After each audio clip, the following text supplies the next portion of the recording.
네, 안녕하세요. 저희 저술 이야기 세 번째 시간입니다. 오늘은 그 상식 밖의 부동산 법 시리즈 네 권에 대한 이야기를 좀 나눠볼까 합니다. 지난번 그 유치권 그 책이 제가 출판사를 이제 설립을 하고 첫 작품 19년 4월에 첫 작품이라고 말씀드렸는데 그 바로 한 달 뒤에 이제 이 상식박 부동산 법 시리즈가 나오게 됐습니다. 뭐 불과 한 달 만이기 때문에 굉장히 좀 어떻게 출간 속도가 좀 빠른 편이죠. 근데 이 책 자체 내용이 기본적으로 이제 제가 평소에 써왔던 칼럼을 쭉 바탕으로 해왔고, 또 칼럼을 이제 쭉 쓰다 보니까 그 글 쓰는 약간 속도, 그 다음에 글 쓰는 또 재미, 이런 부분을 좀 뭔가 좀 알 것 같은 생각이 들어서 좀 열심히 쓰게 되는 그런 상황이 되더라고요. 그러다 보니까 이제 점점 그 글의 속도, 양 이런 부분이 이렇게 늘다 보니까 그새 이제 몇 년 사이에 모아놓은 그 칼럼이 벌써 책 네 권을 만들 정도로 상당히 많이 축적이 되었습니다. 그래서 그 바탕으로 이제 책을 쓰게 됐는데 뭐 지금으로 치면은 뭐 어떻게 보면은 좀 지금처럼 이렇게 그 유튜브 영상을 촬영하는 그런 재미라고 그럴까요? 그 당시에는 19년이죠. 19년 당시에는 이제 우리가 지식을 이렇게 검색하고 찾아보고 하는 그런 방법이 우리가 네이버 검색 이런 걸로 해서 텍스트 검색이 거의 주류였거든요. 그러다 보니까 저는 거기에 또 집중을 하게 됐고, 또 더구나 그 법률 콘텐츠 이런 부분들은 아무래도 이제 좀 이렇게 영상 전달보다는 글을 통한 텍스트를 통한 전달이 정확하게 전달될 수 있는 그런 부분이 있어서 저는 계속 뭐랄까요, 글 쓰는데 주력을 해왔던 것 같습니다. 그래서 어쨌든 그 덕분에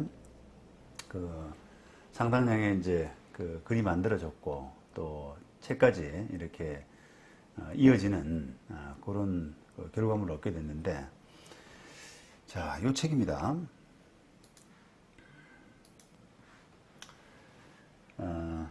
부동산 전문 변호사가 전하는 상식 밖의 부동산 법 이야기 해서, 요거는 이제 거래 일반이고요.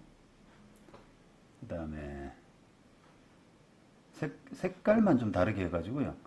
그 다음에 두 번째는 매매, 분양, 중개 이런 편으로 해서, 아까는 약간 붉은색 계통이었는데 지금은 이제 그 푸른색 계통, 남색 계통으로 해가지고 이렇게 약간 색깔만 바꾼 그런 디자인을 했습니다.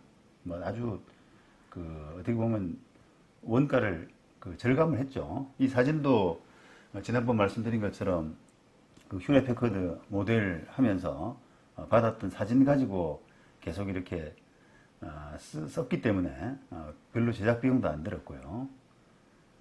그 다음에 임대차, 그죠? 임대차. 그 다음에 마지막 경매 기타 재테크라고 해서 이런 이제 디자인을 채용했습니다.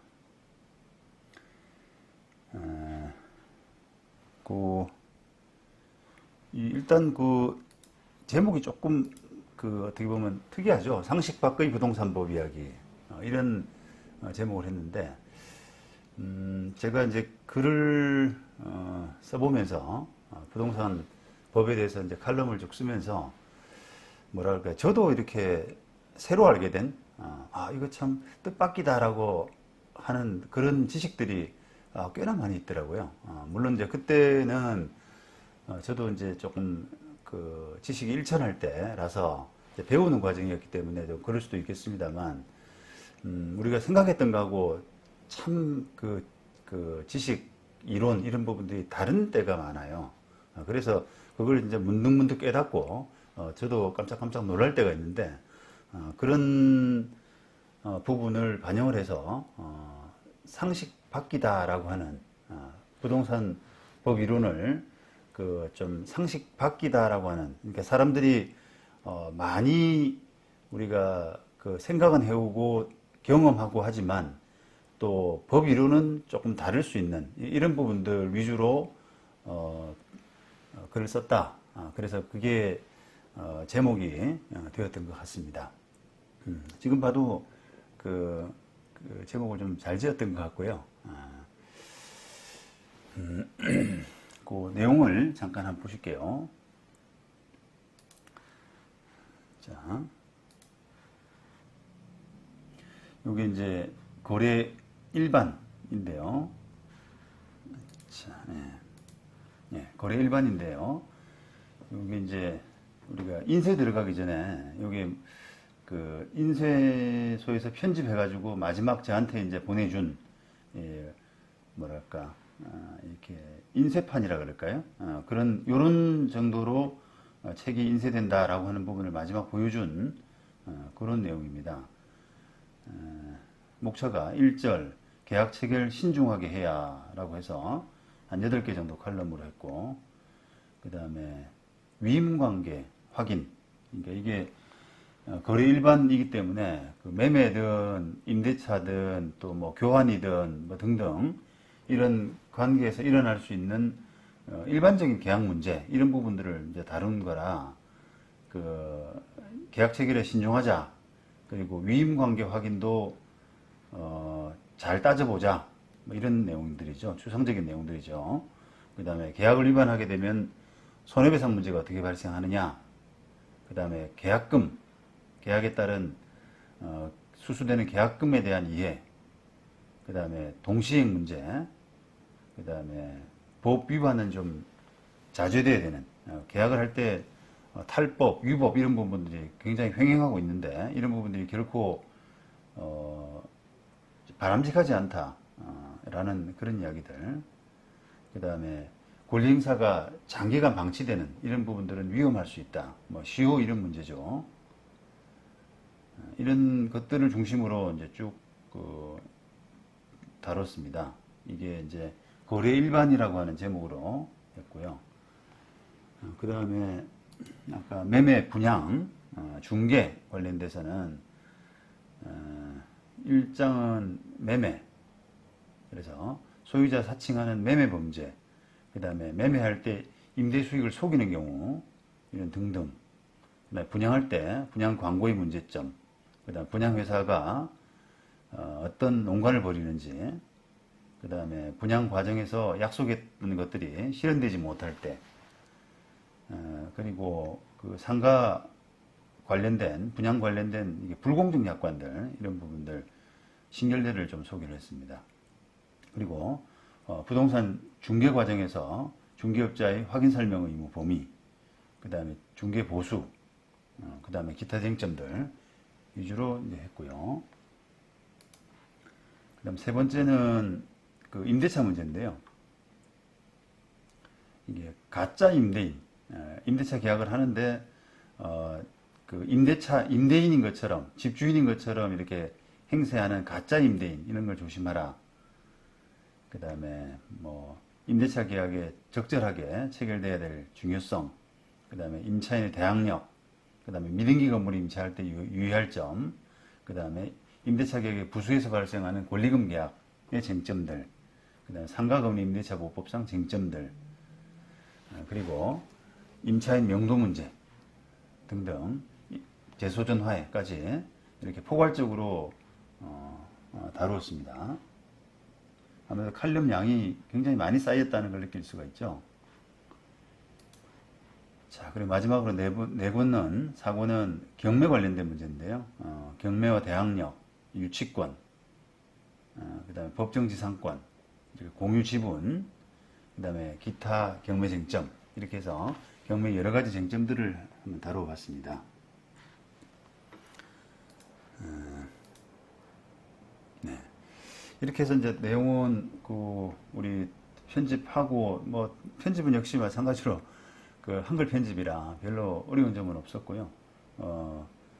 요 과정에서 이제 우리 법률사무소 직원들이 마지막 또 오탈자 봐주고 편집을 좀 하고 하는 수고를 같이 했었습니다. 지금 뭐 이렇게 그때 자료들 보니까 그 팀장들 능력 있는 팀장들이 한 분야씩을 맡아서 이렇게 책임지고 저를 도와줬던 그런 흔적이 있더라고요. 자, 그 다음에 요 책이 이제 나오고 나서 그 로인비라고 하는 회사하고 이제 컨텐츠 제공 계약이라는 걸 한번 해보게 됐습니다. 이게 로인비가 뭐 지금도 이제 그 전자 컨텐츠를 많이 다루는 업체인데요. 제가 출판하면서 이 책 상식 밖의 부동산 법 이야기가 뭐 일반적으로 사람들이 관심이 있을 수가 있다라고 해서 요 책 네 권에 대해서 이제 전자 콘텐츠 제공 계약을 그러니까 로인비에서 이제 서비스를 제공하고 회원들에게 제공하고 제가 이제 그 대가를 받는 요게 200만 원이네요. 200만 원 대가를 받았고 요게 5년 계약으로 했습니다.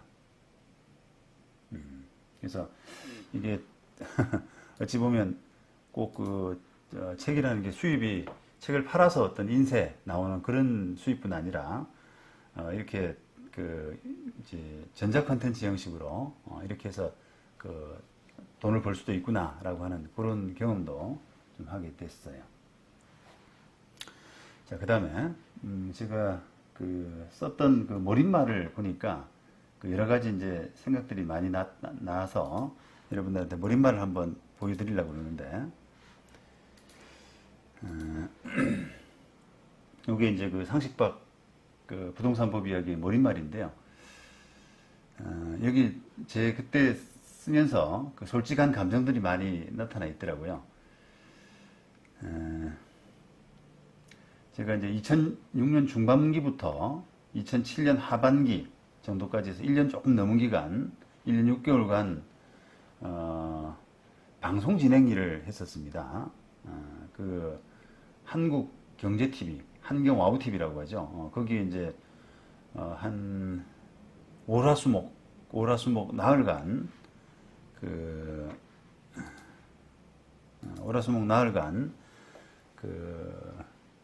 4시부터 한 5시 반까지 1시간 반 정도 진행하는 이게 부동산 정보 제공 겸 뭐 뉴스, 부동산 뉴스 이런 부동산 투데이라고 하는 그런 프로그램이 있었는데 거기에 이제 방송 진행자로 좀 발탁이 됐어요.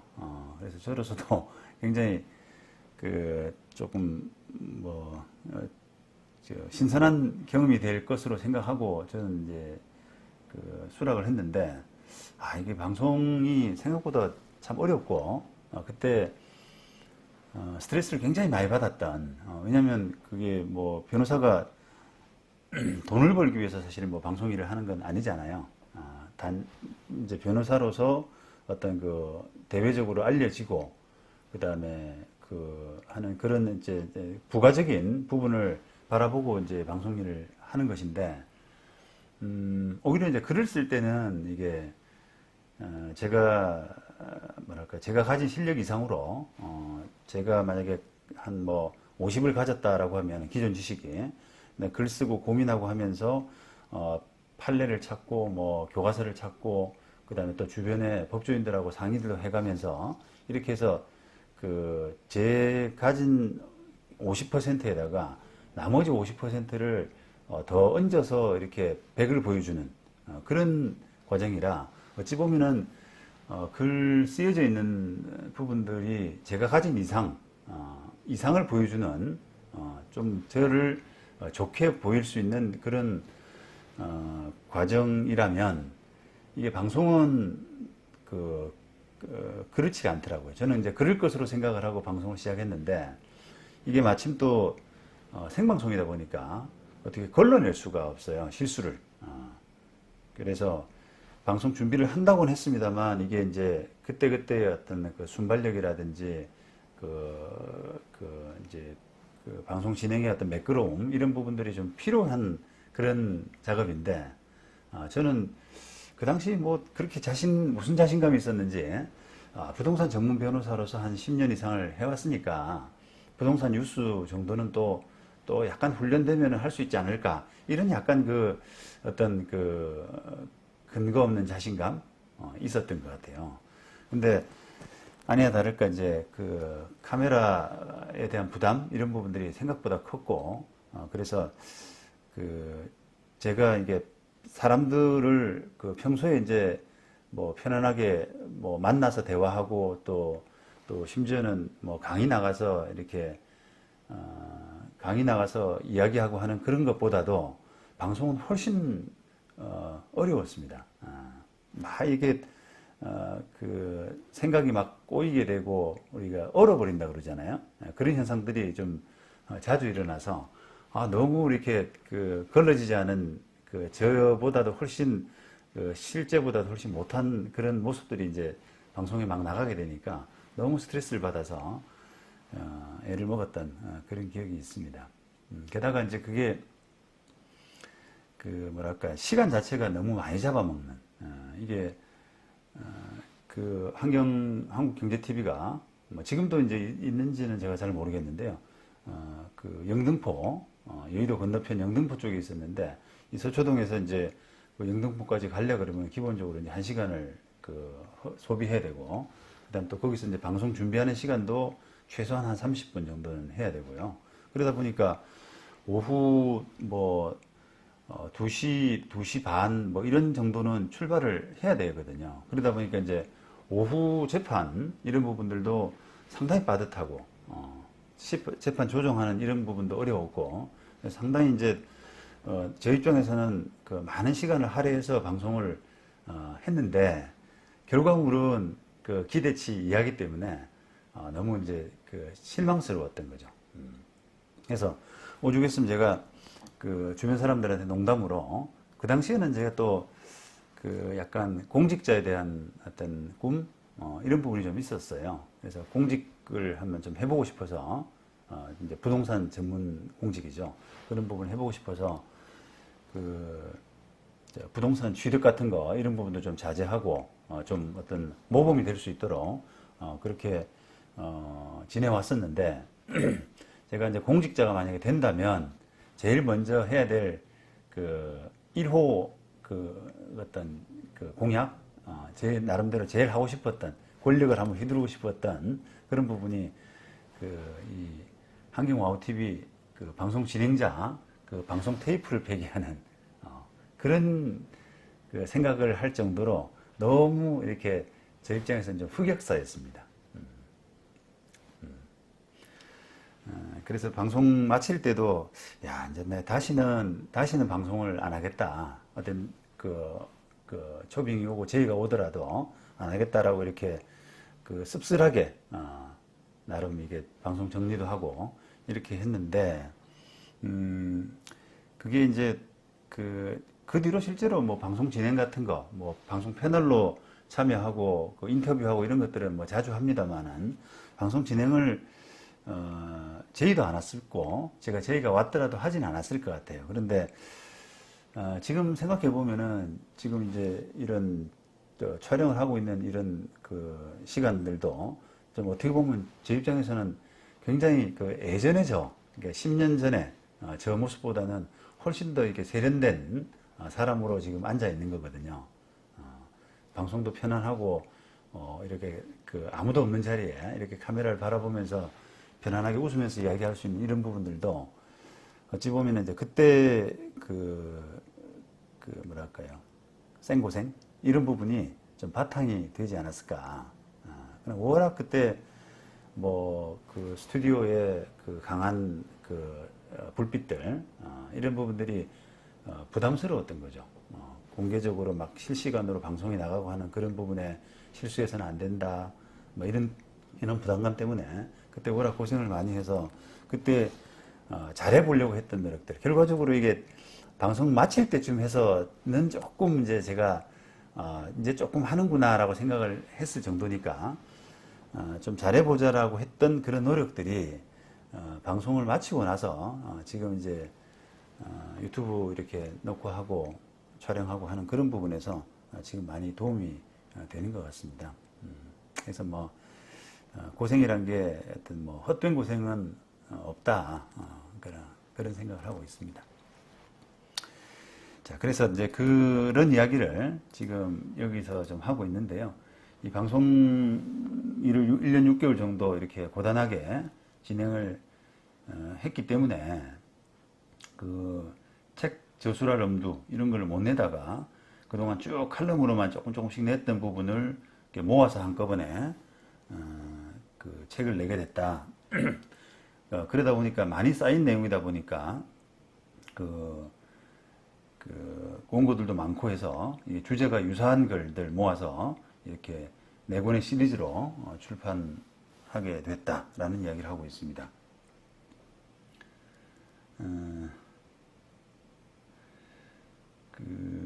아무래도 이제 그 주제별 저술이다 보니까 특정 분야에 대해서는 보다 집중적인 그 조명을 할 수 있어서 이런 특정 분야에 관심 있는 분들한테는 더 유용한 자료가 될 수 있을 것으로 생각한다. 그 다음에 제목에서 보는 것처럼 그 실무상으로 자주 거론되고 활용되면서도 법 전문가가 아닌 사람으로서는 잘못 이해할 수 있는 법리를 위주로 저술했다. 한번 읽고 덮어두는 그런 책이 아니라 자문 변호사처럼 답답하고 필요한 일이 있을 때마다 지근거리에서 지혜를 줄 수 있는 저술이 되었으면 하는 바람이다. 이렇게 했네요. 그 당시에 나름 이게 제가 책의 저술에 대한 그런 의미를 많이 두고 있었기 때문에 나름대로 몰입말을 지금 봐도 제 그때 책 쓸 때 어떤 마음 이런 부분을 많이 담고 썼던 것 같습니다. 네, 오늘은 여기까지 하고 다음 시간에 법정지상권 이야기를 좀 나눠보겠습니다. 감사합니다.